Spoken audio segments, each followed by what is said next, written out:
chung sập lại từ nét cho nhớ nhựa mày nhựa cái mà chống tiền tiền rồi thiệt chân chậu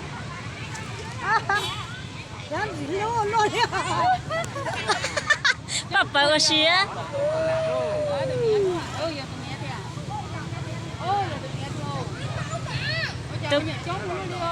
tôi coi ở tôi nè chị chính pha liền chị đi mua chung cầu ya buồn sầu chính đông má cái video lắm nè chúng tôi chập lại cái video cái quài à có sớm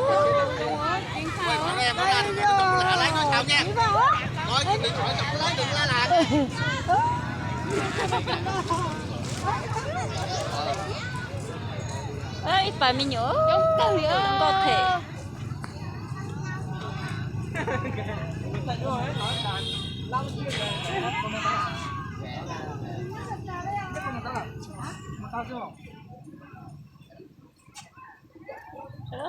cho anh chị sụn tông lắm mua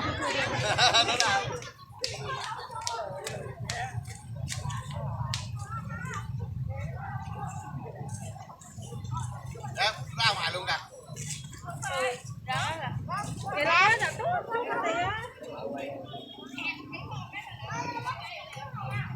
sạch cỡ sao tay con bầu thế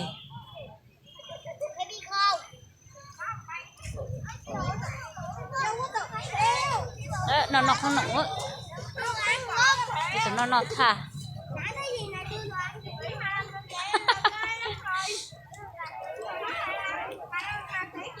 tự nhiên nó thả nó có cực ở đây chạy không phải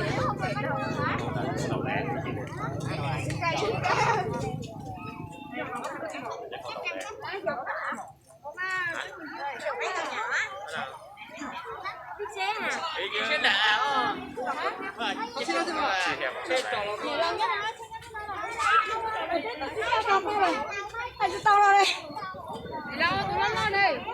nó lo tổ con đấy à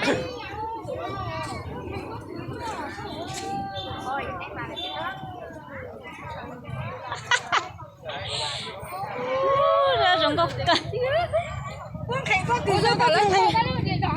rồng cốc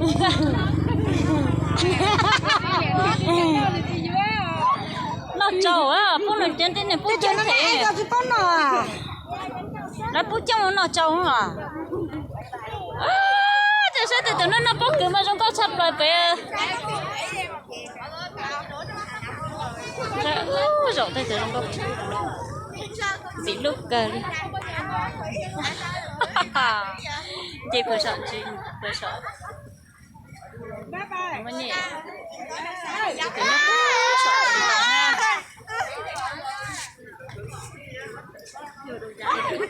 sợ nó mà có rất rồi nó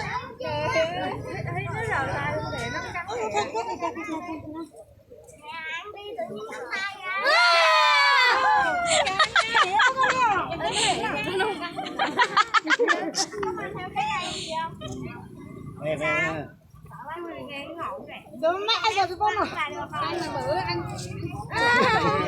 Cậy không bà. Sao nó ăn trắng.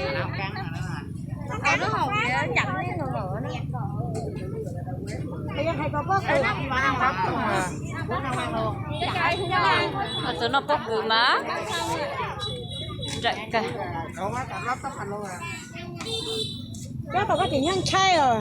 cháu cầm nhiều dây dâu thế này chị tông chột sụp Con nở này.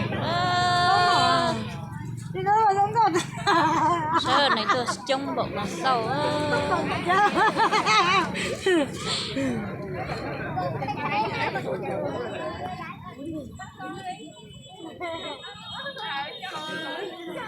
còn mấy con 5-6 kg luôn á.